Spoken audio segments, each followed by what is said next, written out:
You'll love the spirit of the 76ers. Watch them fast break down the floor, crashing the boards and moving the ball. Now they're fighting for another score. Join in the spirit of the 76ers, rooting for the team to come through. There's Alan, Larry, Matt, and Bill, and Wally Jones to pass it. Luke and Billy, Chad and Dave and Wilt, who are the basket. Wanting a world championship is one thing. Getting it is another. Coach Alex Hannum explains the route to the playoffs. I think that we achieved something in our win-loss record over regular season play that will never be equaled again. Losing only 13 games in a long NBA schedule is something that I believe will be virtually impossible for any team to do again. The thing that made this team so great, I think, was a natural maturing of the whole team together. We remember that I coached some of these players up in Syracuse. I coached against Wilt Chamberlain when he was down here in Philadelphia with the old Warriors. I coached Wilt Chamberlain out in San Francisco. Now I had the opportunity, when all of these players are back together again, maturing together, getting better year by year, and so I sum it up by saying that it's the natural maturing of this talent. Sometimes overlooked, the management. On the left, General Manager Jack Ramsey. On the right, President Irv Kozloff, sole owner after the death of Ike Richmond. Much comment has been made on the change in Chamberlain's style. From loner to an integral part of a five-man team is quite a jump, even for Wilt. Alex Hannum. This year, I was fortunate to take over a team that had the talent that allowed Wilt to play the style of ball he did this year. It was not necessary for him to score in order to win. It wasn't necessary for him to carry the whole load offensively. He had the type of talent to play with, and this gave me all kinds of weapons. But the weapon the fans still love most is the stuff. Wilt style. Coach Hannum analyzes the rest of his team. Hal Greer, I think, is one of the three best middle-distance jump shooters in the history of the game of basketball. Hal can hit that middle-distance jumper. He gives us offense at all times. Had, I believe, his greatest year this year. Luke Jackson, I believe, is capable of playing a great center position, but when you're playing on the same team with Wilt Chamberlain, you've got to adapt yourself to playing that forward position, which is exactly what Luke did. We had the most powerful, awesome side as far as rebounding and strength on the front line of any team in the history of professional basketball. Wally Jones, there were some question marks about Wally before the season started, but it didn't take him long to dispel any doubts about his being a great pro basketball player. When the blue chips were in the pot, he hit, and he hit consistently. Chet Walker, his great shooting, his great driving, his great defense, one of the truly great all-around ball players and cornermen in this game. Billy Cunningham has been known as instant offense. He became the 76ers' sixth man. He comes in cold, and he just tears the other team apart. When he's scoring and driving to the basket, which is his game, the name, the Kangaroo Kid, really tells the story, because this is exactly what he is, and he gives us that offensive punch that we need so many times to get us going when things get a little bit dull. Matty Gukas, in his first year as a pro, was of a question mark early in the year, but arrived much sooner than most of us thought he would. As to his own contribution to the team? Well, I would like to think that I had something to do with putting the whole thing together. And putting the whole thing together took the 76ers to the semifinals with the Cincinnati Royals in a best-of-5 series. For the first game in Philadelphia, everything looked rosy. Hal Greer used his own inimitable style to pop the ball in the basket. But Cincinnati's Oscar Robertson drew the Royals ahead. Philadelphia came back with Luke Jackson tying the score. Nobody figured on Connie Dirking getting hot, but he did. The Royals led at halftime, and they continue to lead. Wally Jones starts to come through. But it's not enough against Dirking on the outside and Oscar Robertson on the inside.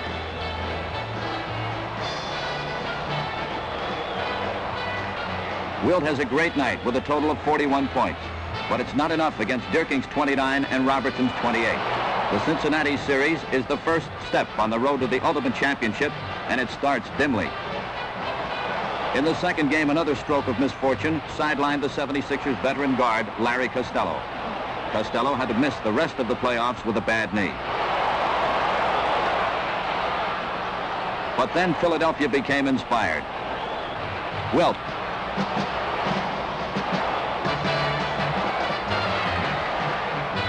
Chet Walker.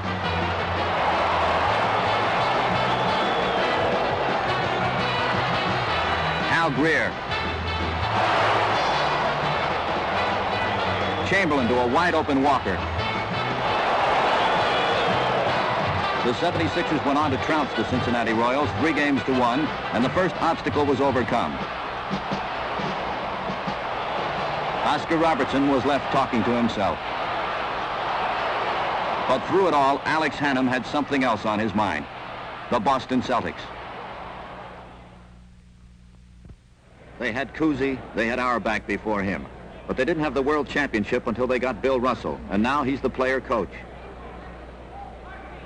In the past 10 years, the Boston Celtics have won 9 out of 10 World Championships. Last year, the 76ers were the almost team of the NBA. But the Celts ended the great dream in the Eastern Division playoffs. Philadelphia lost the final game by 1 point. The past cries out, beat Boston.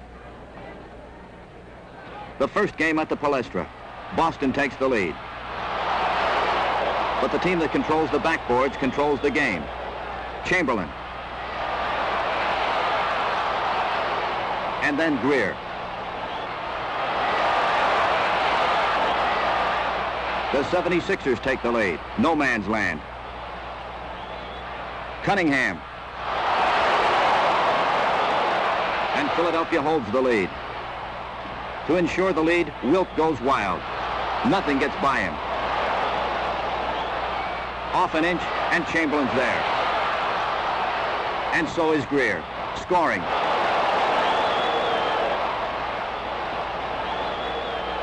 And scoring. Boston is not dead. Russell. But Philadelphia does not let up. Luke Jackson. And Wilt under the boards. To Greer.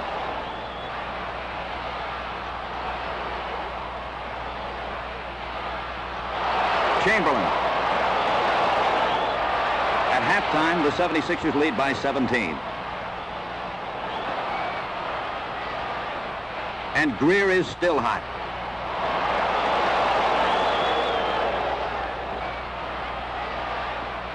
Cunningham to Chamberlain. A fake on Russell. He's in. Wally Jones from the side.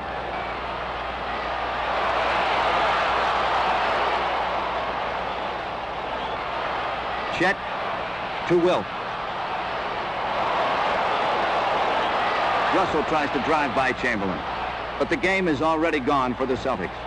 The 76ers win by a 14-point margin, with Hal Greer high man, 39 points.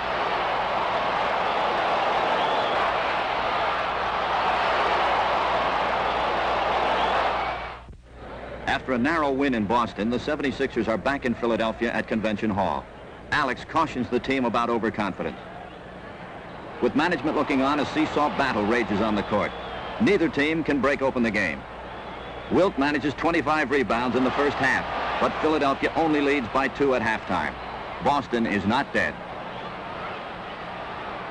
But with the big man under the boards, a miscalculation can turn into a scoring opportunity.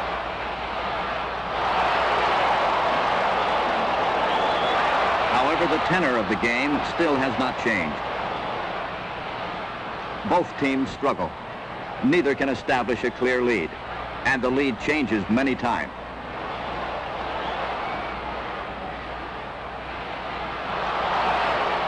But Wilt's domination under the board starts to pay off.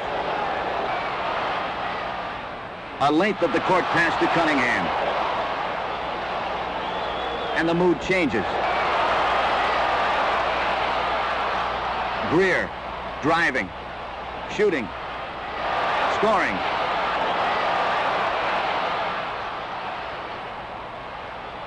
In the final seconds, Wilt is fouled by K.C. Jones. Although not the greatest foul shooter, Wilt can make them when there is something at stake.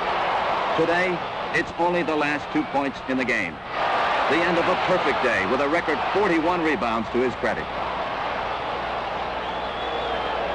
With 3 games locked up, the great dream of a 4-game sweep over the Celtics seems a short step across the street to Boston. Boston is not dead, says a cornered Bill Russell. In his first year as player-coach in the National Basketball Association, Russell inherited a solid organization, but it's leaking. 3 games down, the old veteran looks to a loyal Boston following to recharge his team's draining spirit. And the fans come through. Excitement in Boston is at fever pitch. Players become targets for raw eggs, and Coach Hannum receives a friendly death threat. But through it all, Luke Jackson responds to spark the 76ers. The 6'9", 240-pounder leads the team with 29 points. But the great dream of the 4-game sweep is slipping away. Still, the 76ers have what it takes to come back. Flashes of brilliance from Chet Walker, and the team from Philadelphia starts a comeback. It's late in the 4th period, and the Celtics have only a 1-point lead. A bad pass. Wilt to Gukas. The 76ers lead by 1. A bad shot. Wilt rebound. To Walker. To Greer. To Gukas. The 76ers by 3. But Boston is not dead. Havlicek to Russell. The Celtics gain momentum. The defending champs edge to a 1-point advantage with only 25 seconds left on the clock. Sam Jones around Matty Gukas. Only seconds left. Philadelphia has to stop Boston. Best of 7. 4 in a row. The great dream. Don't let them shoot. Boston is not dead. Jones. Gukas stops him.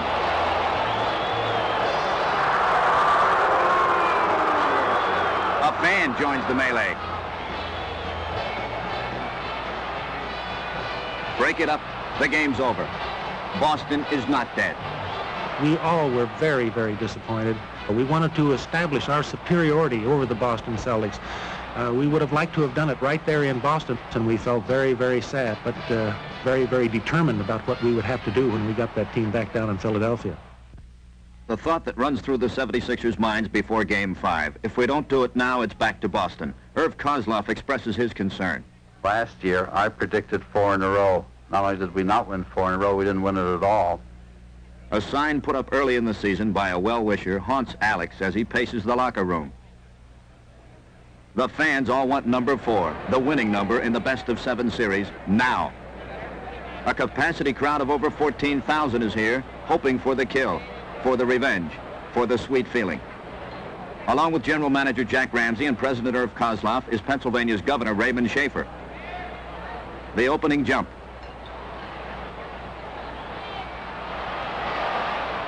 Havlicek.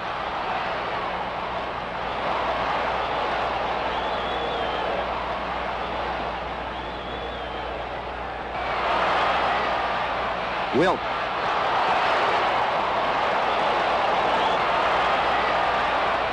Now things look better. But Boston maintains a healthy lead. Sam Jones. Wilt scores 22 in the first half, but it's not enough. Russell relaxes with a comfortable margin. Boston is not dead.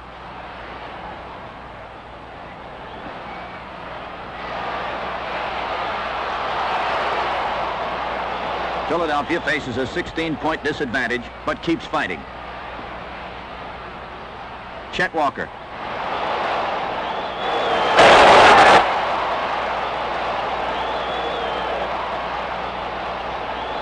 Greer. But the 76ers are down 65-70 at halftime. Then Wally Jones gets hot. The 76ers trail by 1 point. They have not held the lead yet in this game. Wilt. Wally. Chet. Wally. The 76ers take the lead. Wally Jones tells of the crowd's effect on the team. Crowd shouting and everything, the momentum of the team started to move then, and we just knew that we had them then as soon as we got ahead. Then Luke Jackson.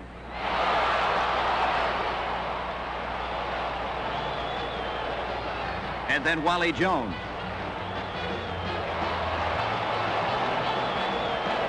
Then Wally again.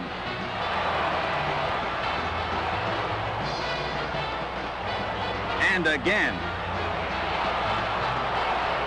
Jones hits 8 out of 9 and breaks Boston's back. Wally describes how it felt. As soon as I hit my first shot, and I felt quite confident, and I just felt the streak come on, and every time I had the ball, I felt so confident that I just continued to shoot.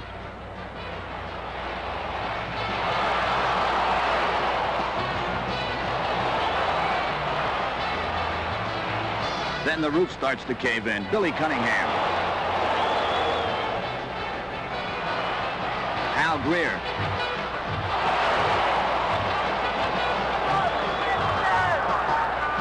Under the boards, the famous Russell-Chamberlain duel reaches a settlement.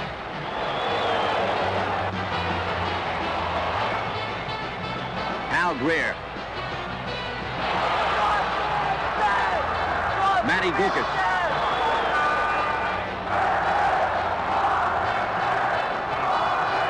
Hal Greer.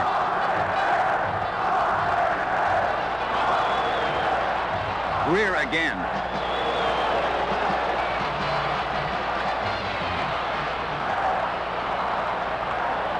Bill Russell watches a dynasty crumble around him. The final second.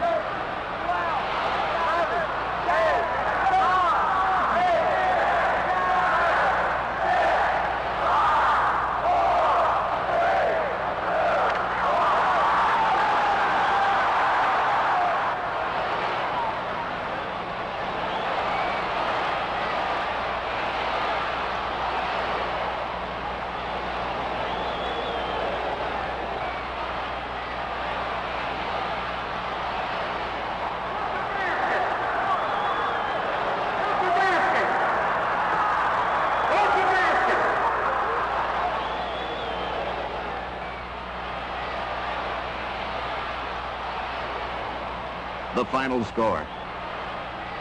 This is how it felt. Early in the year, I decided to give our 76er team a chance to cool off for just a couple of minutes up in the dressing room before we allowed the press to come in. The tremendous feeling you have of coming back to that room with your own group and looking at one another and knowing that you have done it. This moment was truly a moment of elation and tremendous pride. The real big celebrating, the yelling and screaming came later with the reporters and the fans, but that moment, walking back to that dressing room, is one that I'll never forget. Soon the christening began.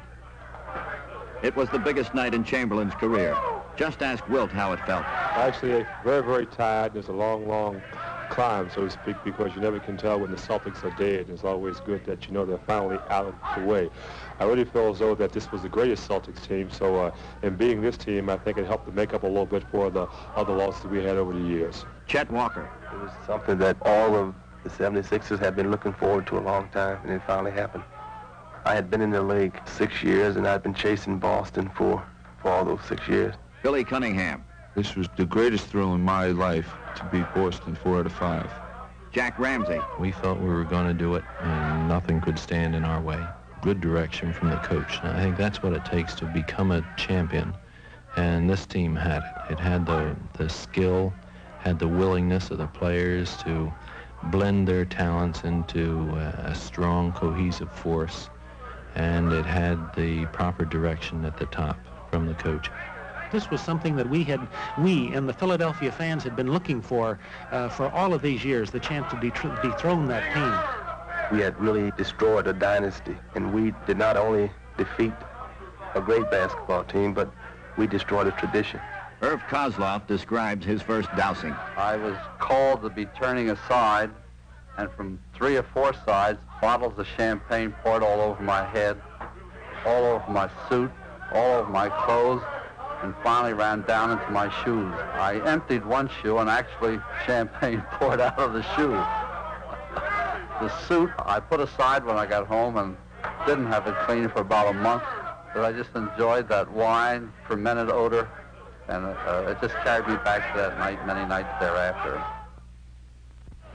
But to become world champions, you must beat the Western Division winner, the San Francisco Warriors. It's that simple. But there are 2 giant complications. A 6'11" center named Nate Thurmond. and a superstar shooter named Rick Barry. Coach Alex Hannum gives a capsule description of these two problems. Rick Barry, in my opinion, is one of the most outstanding, exciting young ball players to come along in many years. Rick has the ability to put the ball in the basket. He, coupled with fellows that can play the defense and get the ball for him, puts together the type of combination that is going to win championship. Nate Thurmond is a center that is starting to rival both Chamberlain and Russell as far as his ability, offensively and defensively. And we have found that you don't win big in the NBA unless you have that really great center. With Thurmond rivaling Chamberlain under the boards and Rick Barry hitting from all over, the Western Division champs fought the 76ers to a 3-2 count. The place, San Francisco. The time, late in the third quarter of a game that's been perspiringly close all the way. A scoring battle in the first quarter set an NBA playoff record. But now the Warriors have pulled ahead. Rookie Matt Gukas has been inspiring, but Rick Barry and Nate Thurmond have been sensational. Billy Cunningham explains why the top scorer in the playoffs is so hard to stop. I attempted to guard Rick Barry, but he is by far the toughest forward in the NBA to guard because he is in constant movement. Watch out, Bill. So close and yet so far away. 3 in the bag. All you need is one more. Tension, tension, tension. Now it looked again like we were going to let something slip away from us and we were going to have to take it back to Philadelphia. Late, very late in the fourth quarter, the 76ers finally lead by 114 to 113. But there's always Rick Barry to pull the Warriors ahead. San Francisco leads. Chamberlain is fouled.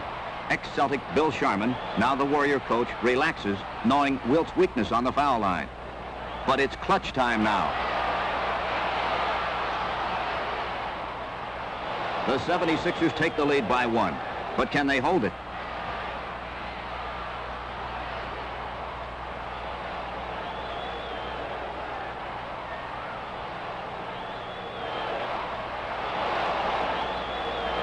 Luke Jackson is fouled under the basket.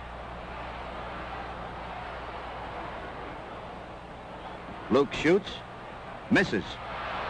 Chamberlain grabs the rebound. The 76ers have the lead and hold it by 1 until 15 seconds are left. Barry has the ball. Walker guarding.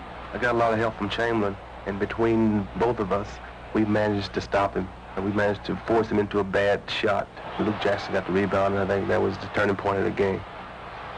San Francisco substitutes Tom Masheri for Jim King for the jump ball with Luke Jackson. The Warriors gain 4 inches on the exchange.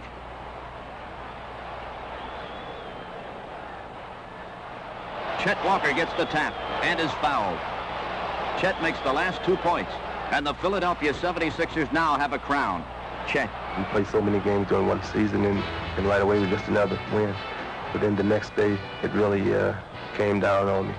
And I realized for the first time that we were the world champion. And it was just nothing in the world could compare with the way I felt at the time. Jack Ramsey. It's not easily done. It's a rigorous schedule. The playoffs are hard fought. And the best team does win this. And we were the best team, and we won it. Alex Hannum. We knew we could do it. We knew we wanted to do it. We felt that this was the year that we were going to do it. Chet sums it up. And we did it the hard way. We did it on the road. It's a great thing to be world champs because you're not only the best basketball team in the United States, you are the best basketball team in the whole world, and that includes Russia and China and every place. And you really don't feel the impact of the whole thing until you, like some nights you sit around or you lie down in bed and you think about it. And then you realize that you are the best. It's a great feeling. Nothing you compare with. A basketball team is more than 5 men on a floor. It's like an iceberg with men and women and money hiding beneath the surface, behind the team. It's a pretty voice on the phone, cool fingers on a typewriter. Sometimes it's called Connie. Or it's a man in an office responsible for absolutely everything except the team when it's on the floor. It's a job with a definite title but an endless commitment. Sometimes a man called Jack fills that job. Or it's someone who arranges for everything that Jack builds, and she may be called Marcia. Or it's a person in sales named Rich who does everything that has to be done and needs willingness to do it. Or it's a two-fingered typist named Bob who brings the team to the public. Or a trainer named Al who keeps the men on the floor. Or it's a man named Mike behind a glass counter who handles all the tickets and has to give everyone a seat in the first row, middle section. Or it's an owner who receives awards for having the best basketball team in the world. Sometimes they even call him Kaz. But to the public, a basketball team is the men who excel in their sport, and they receive recognition from their hometowns.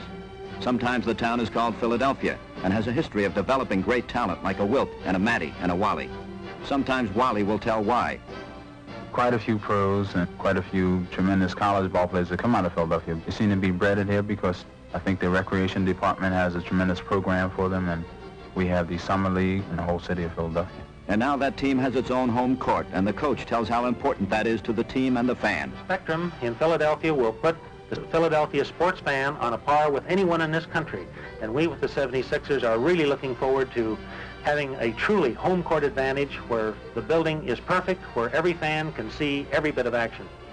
Inside that building, this is the level of competence you'll see. You'll love the spirit of the 76ers. Watch them fast break down the floor, crashing the boards and moving the ball. Now they're driving for another score. Join in the spirit of the 76ers, rooting for the team to come through. There's Hal and Larry, Matt and Bill and Wally Jones to pass it. Luke and Billy, Chad and Dave and Wilt to guard the basket.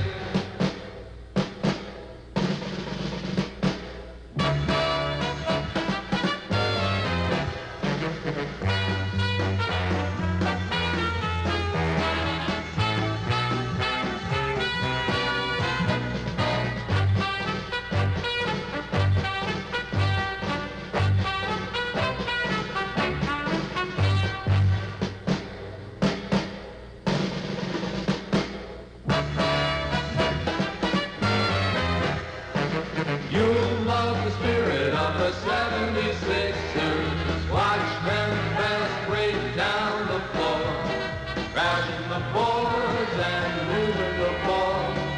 Now they're driving for another score. Join in the spirit of the 76ers, rooting for the team to come through. There's Hal and Larry, Matt and Bill and Wally Jones to pass it. Luke and Billy, Chad and Dave and Wilt to guard the basket.